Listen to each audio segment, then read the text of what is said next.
monde, je suis très contente de vous retrouver aujourd'hui dans une nouvelle vidéo. Tout d'abord, avant de commencer, je voulais vous remercier pour vos retours sous ma vidéo précédente parce que vos commentaires étaient juste super gentils et ça m'a été droit au cœur. Aujourd'hui, je vous retrouve pour un nouveau bilan culturel. Je vais vous parler des séries, des films, des documentaires, des podcasts que j'ai regardés ou écoutés au mois d'octobre. Il y a pas mal de choses, donc on va commencer sans plus tarder. Je vais commencer avec les séries. J'ai regardé 2 séries qui sont vraiment différentes l'une de l'autre. Donc c'est bien, ça vous amènera un peu de variété, c'est vraiment pas le même genre. Je vais commencer avec la série La Flamme, qui est une série Canal+, portée par Jonathan Cohen et un casting assez incroyable d'actrices françaises. Vous avez Leila Bekti, Géraldine Nakache, Adèle Exarchopoulos, Florence Foresti, Doria Tilly, enfin bref, plein d'actrices françaises très connues. C'est une parodie de la télé-réalité Le Bachelor que vous connaissez peut-être. Donc c'était une télé-réalité basée sur la recherche de l'amour. Il y avait un homme et toute une ribambelle de prétendantes qui se battaient pour gagner le cœur de cet homme. Émission bien sexiste, machiste, tout ce qu'on veut. Et ici c'est tourné en dérision par toute l'équipe de La Flamme. On est sur une série parodique et c'est vrai qu'au bout d'un moment, peut-être que le procédé est un peu répétitif parce que ça se déroule en 8 ou 9 épisodes, je sais plus exactement, de chaque fois 30 minutes. À la fin de chaque épisode, il y a une candidate qui est éliminée. Et c'est vrai qu'au bout d'un moment, c'est peut-être un peu répétitif, mais en tout cas, moi je trouve que la série, elle fonctionne, elle est drôle. On est dans de l'humour pas du tout fin, pas du tout subtil, c'est très lourd. On rit de choses qui sont politiquement très incorrectes, mais je trouve que c'est bien amené, c'est marrant. Tout est amené par le personnage de Marc, donc Jonathan Cohen, qui est un personnage complètement débile. Il est très bête, très limité intellectuellement, et du coup, toutes ces maladresses, oui, il dit des choses horribles, mais il y a une forme d'attendrissement aussi. L'acteur qui joue le présentateur télé, Vincent de Dienne, si je dis pas de bêtises, est aussi très très bon dans son rôle. En conclusion, c'est une série qui est rigolote, franchement. Si vous voulez ne pas vous prendre la tête, je pense à ces temps un peu difficiles, c'est typiquement une série qui est marrante, qui est pas prise de tête, mais je pense que c'est vraiment pas un humour qui plaira à tout le monde. Il faut rentrer dans le délire, on va dire ça comme ça. La deuxième série que j'ai regardée, c'est The Haunting of Bly Manor, nettement moins rigolo que la première. C'est une série d'horreur, je pense qu'on doit la classer dans ce genre-là, et c'est basé d'un texte de Henry James qui est Le Tour d'écrou, que je n'ai pas lu. Ici, la base de la série, c'est une jeune fille au père qui va avoir un nouveau boulot dans un manoir immense en Angleterre. Elle va devoir s'occuper de 2 enfants, mais très vite elle va voir que les choses sont assez particulières. Les enfants, ils ont perdu leurs parents. Elle, on sait qu'elle a aussi vécu des drames personnels de son côté. Et il va se passer plein de choses bizarres dans la maison. Je suis un peu mitigée pour cette série parce que j'ai beaucoup aimé la première moitié de la série, que j'ai trouvée très très bonne, très belle au niveau visuel. C'est très beau toute la série. Donc ça, c'est pas un reproche que je fais à la seconde moitié, c'est pas du tout ça, mais la première moitié était prenante, était intrigante. Les épisodes, ils sont longs, mais ça me dérangeait pas du tout parce que je m'ennuyais pas, je trouvais ça intéressant.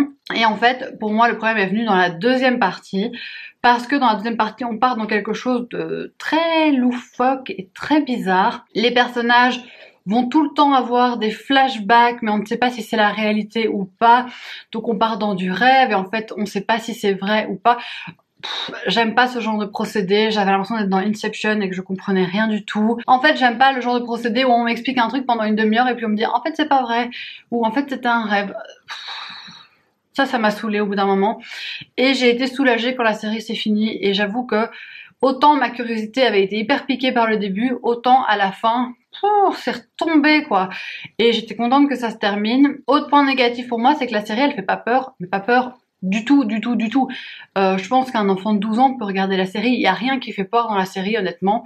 Et juste après avoir regardé l'avant-dernier épisode, je pense, un truc comme ça, avec mon copain, on a regardé Conjuring, que moi j'avais déjà vu, mais que lui n'avait jamais vu. Et il m'a dit, ah oui, ça fait un petit peu plus peur quand même. Ouais, The Haunting of Bly Manor, ça fait pas peur du tout, c'est même pas légèrement angoissant. Donc à ce niveau-là, c'est dommage pour moi, parce que j'aurais aimé avoir un peu plus de frissons quand même. Mais la série est magnifique au niveau visuel. Les acteurs sont sympas, mais trop tirés par les cheveux, c'est... Au bout d'un moment, je trouve que ça s'essouffle vraiment et les procédés de rêve-réalité m'ont vraiment perdu. Dommage. On va maintenant passer aux films. D'abord, je vais vous parler des 2 films qui sont pas sur Netflix parce que tous les autres sont sur Netflix. Le premier film que j'ai regardé, c'est Sauvé au périr. Ça faisait longtemps que j'avais envie de le regarder parce que j'adore Pierre Ninet et il joue dans ce film. En fait, dans ce film, on va suivre le personnage interprété par Pierre Ninet qui est pompier volontaire. Il a une femme, sa femme tombe enceinte, tout se passe bien dans leur vie. Mais un jour, il va partir en mission dans une maison en feu et il va arriver une catastrophe qui va bouleverser sa vie à tout jamais. C'est un film très juste, très bien interprété, très bien tourné. On est à la limite du documentaire tellement que ça paraît juste, pertinent, plausible. Parfois c'est un petit peu lent, mais c'est très émouvant comme film. Je vous cache pas que je regardais ce film avec mon copain qui fait le repassage à côté. Ça a un peu cassé le côté émouvant, mais c'est un beau film qui est très bien joué. J'ai trouvé ça par moments un peu ennuyeux, mais les performances des acteurs, surtout de Pierre Ninet, était plutôt incroyable. Autre film que j'ai regardé qui n'était pas sur Netflix, c'est Millennium 2. Je pense que j'avais regardé le premier Millennium en août et donc j'ai continué au mois d'octobre, j'ai regardé le deuxième. C'est toujours aussi bien, donc on suit les mêmes personnages, à part qu'ici l'enquête elle est dans le milieu du trafic sexuel. Et j'ai trouvé que c'était hyper prenant, c'est un très bon rythme. J'avais pas précisé mais je regarde la version suédoise, pas la version anglo-saxonne. Et les acteurs sont vraiment excellents, je trouve que c'est vraiment un très bon film. Et maintenant j'ai hâte de clôturer la saga parce qu'il paraît que le troisième film est très bon aussi. C'est mes parents qui m'ont recommandé de regarder cette saga et c'est vrai que pour l'instant je suis plutôt conquise parce que je trouve ça très bien. On va passer au film Netflix maintenant. Le premier film, eh bien j'en ai presque aucun souvenir. Donc je vais creuser dans ce dont je me souviens. Ça s'appelle Iris. C'est un film de Jalil Lesper. Il y a Charlotte Lebon dans ce film, il y a Romain Duris. Et c'est un thriller. Au début du film, on va rencontrer un homme d'affaires très riche, qui est interprété par Jalil Lesper, dont la femme disparaît subitement. Donc sa femme, c'est Charlotte Lebon. Et on a Romain Duris qui est mécanicien qui va être mêlé à toute cette affaire. On va voir les policiers qui enquêtent sur cette disparition surprenante en plein Paris, en pleine journée. Je me rappelle donc plutôt bien du début, mais après, je sais qu'il y a beaucoup de rebondissements, qu'au final, c'est pas ce à quoi on s'attend, mais j'ai été que moyennement convaincue par ce thriller. Il m'a pas du tout marqué.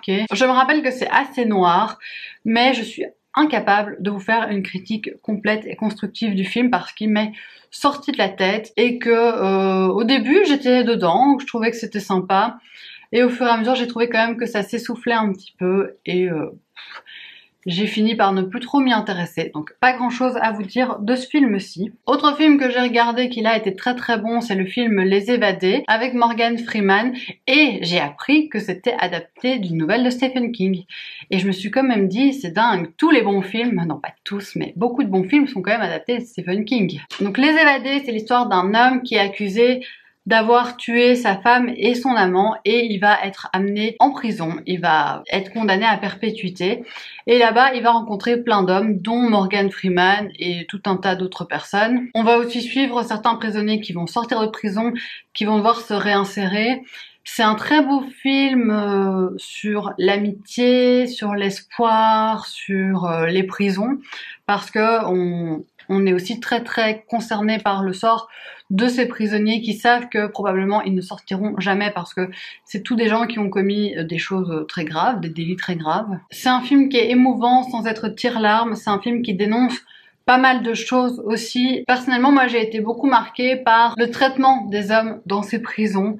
À quel point parfois on les traite comme des bêtes. J'ai été marquée par le manque de préparation à la réinsertion dans la société. J'ai été marquée par plein de choses, j'ai trouvé que ça sonnait très juste, que c'était un film bien interprété, un film touchant, c'est émouvant et en définitive c'est un film que moi je vous conseille réellement parce que je trouve qu'il est porteur de beaucoup d'espoir, de beaucoup de messages très positifs et en même temps il n'hésite pas à dénoncer la situation dans certaines prisons dont on sait que potentiellement la plupart des prisonniers ne sortiront pas. J'ai regardé le film Enola Holmes, ça c'est vous qui me l'avez conseillé.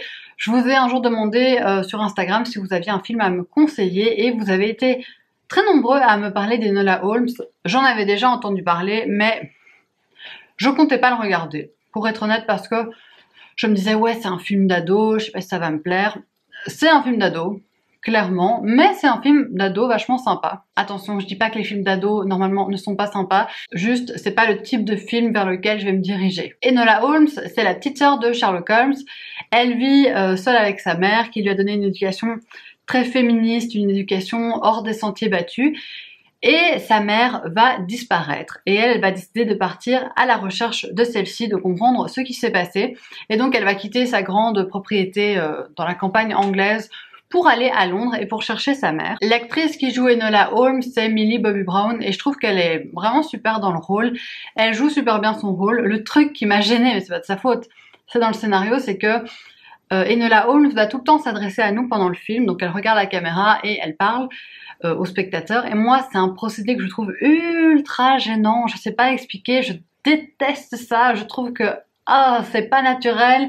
C'est un procédé qui me met hyper mal à l'aise. Et donc au début, quand j'ai vu qu'elle nous parlait, j'étais là, oh non, pourquoi on n'a pas simplement mis une voix off? Et je sais que plein de gens adorent ce procédé. Je sais que ça rajoute du dynamisme et que voilà, ça fait quelque chose dans le film, mais moi ça me met mal à l'aise, j'aime pas ça. Au niveau du dynamisme, j'ai beaucoup aimé le montage aussi du film qui est assez original parce que parfois on insère des petites images en craft, on dirait que tout est un peu bricolé à la main. Ça, j'ai bien aimé cet aspect-ci du film. Au niveau de l'action, c'est super rythmé, c'est pas mal. Moi, j'ai juste un peu de mal avec les ados vont sauver le monde. La fille, elle a 16 ans et elle sait se battre contre tout le monde.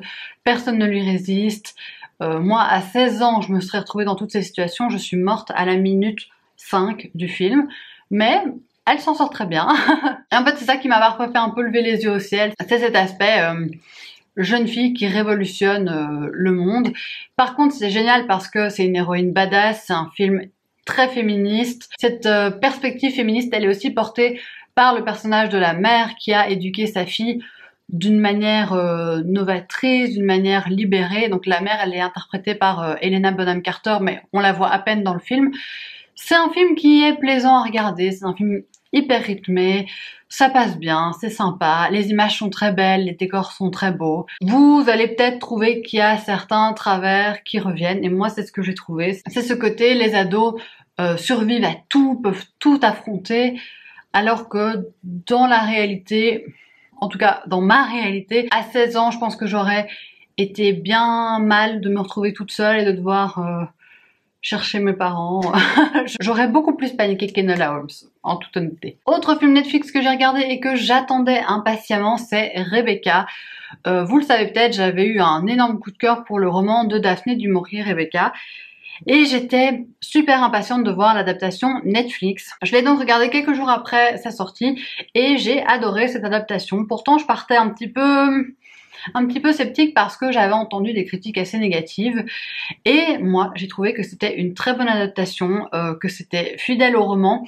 Je me rappelle pas de tous les détails du roman, donc je sais pas vous dire point par point si c'est fidèle, mais en tout cas c'est très fidèle à l'image que j'en avais dans ma tête, à l'ambiance que je m'étais imaginé. Je trouve que ça colle vraiment à ce qu'a fait Daphné du Maurier. Il y a juste la toute fin pour laquelle j'ai un doute, je sais pas si c'est exactement comme ça dans le livre, mais c'est un détail, parce qu'honnêtement, pour moi, l'ambiance, les personnages, ils sont bien retranscrits, tout est bien interprété, les décors sont sublimes, que ce soit le début qui se passe à Monte Carlo, je pense, ou que ce soit Manderley, les décors sont superbes.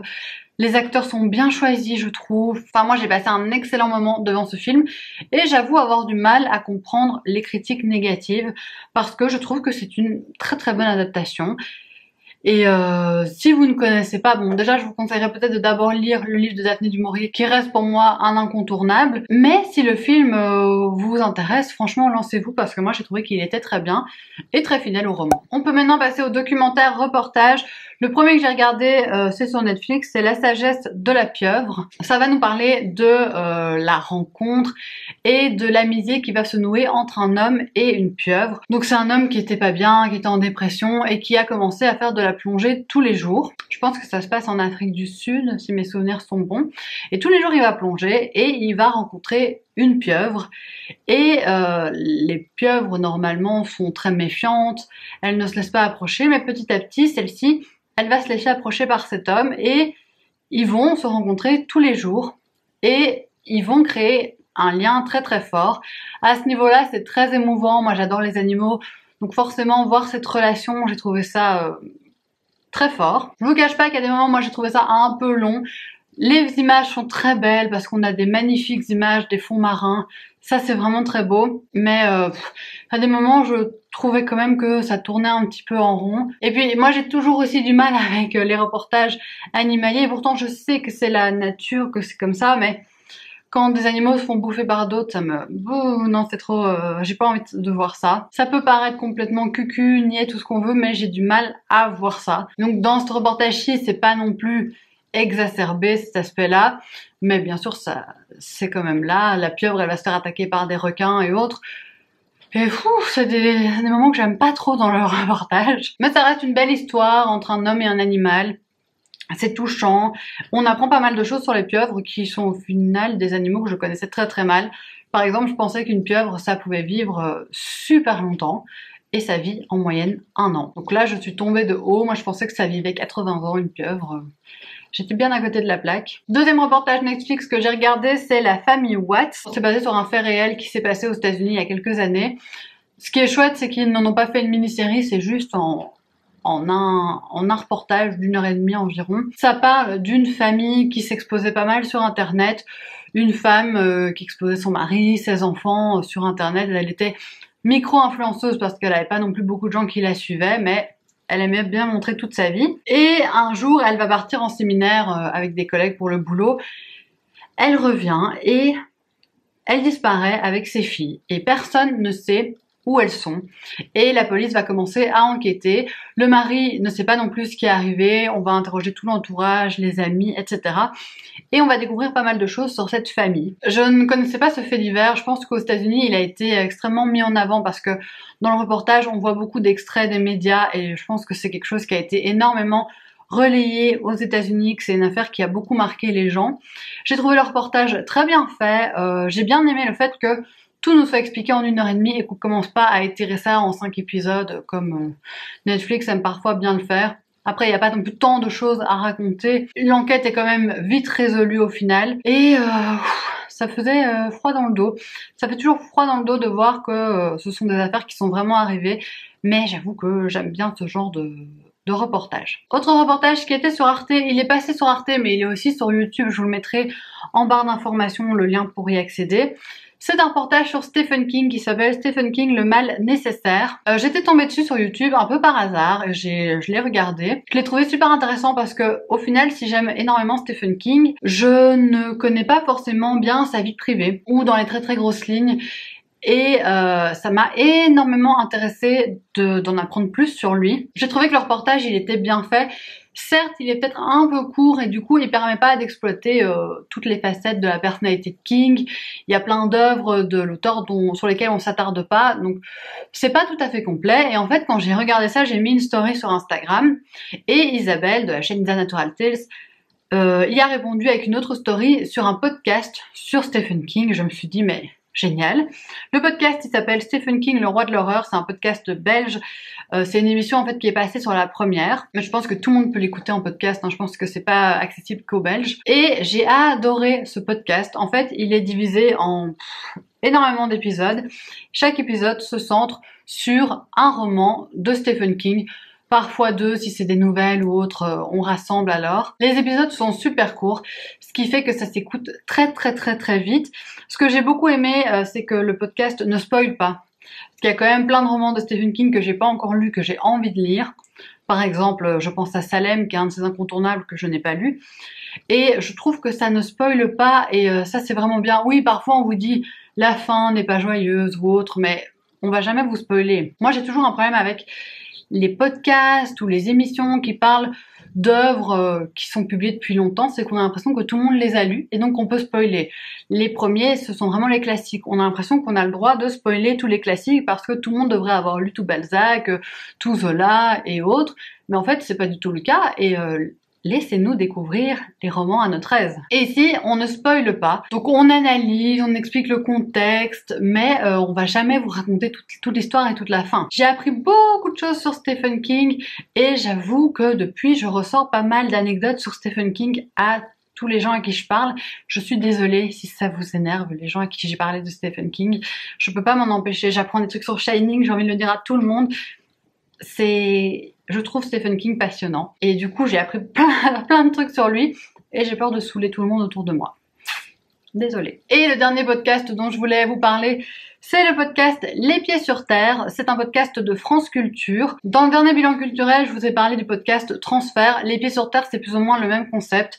C'est une émission qui passe tous les jours sur France Culture et qui donne la parole à une ou plusieurs personnes qui vont raconter un moment fort de leur vie. J'écoute pas du tout tous les épisodes parce qu'il y en a un par jour, donc j'écoute que quand le sujet me parle ou m'intéresse. Les deux épisodes que j'ai préférés pour l'instant, c'est Les Parents Terribles, c'est l'émission du 8 octobre, et La Blessure du 19 octobre. Ce sont des histoires difficiles à écouter. Voilà, il y a des sujets plus légers qui sont parfois abordés. Là, j'ai vraiment choisi les deux épisodes qui m'ont le plus marqué parce que ce sont des histoires très lourdes et compliquées, donc je préfère vous prévenir. Mais c'est un podcast que je trouve bien fait. J'ai écouté un épisode récemment qui m'a moins plu, qui est l'épisode Manger de la viande, qui m'a un peu irritée, mais c'est pas grave, je vais pas tenir rigueur au podcast pour un épisode que je n'ai pas aimé, parce que de manière générale je trouve que c'est très qualitatif. Il y a aussi eu des épisodes sur les profs en hommage à Samuel Paty qui a été assassiné il y a quelques semaines, qui ont été très bien faits, où les gens parlaient de profs qui les avaient marqués dans leur vie. Ça, j'ai trouvé que c'était intéressant, parce que c'est vrai que les profs sont quand même des personnes qui peuvent marquer, que ce soit positivement ou négativement, un jeune. Ça, j'ai trouvé que c'était bien fait. Bref, c'est un chouette podcast que je vous recommande parce que ça parle de sujets très variés. Et voilà, c'est tout pour cette vidéo. J'espère vraiment qu'elle vous aura plu, que peut-être j'aurais pu vous parler de choses que vous n'auriez pas regardé ou écouté de vous-même. N'hésitez pas non plus à me dire si vous avez des conseils à me faire. Je suis toujours preneuse. Et on se retrouve très bientôt dans une prochaine vidéo. Gros bisous!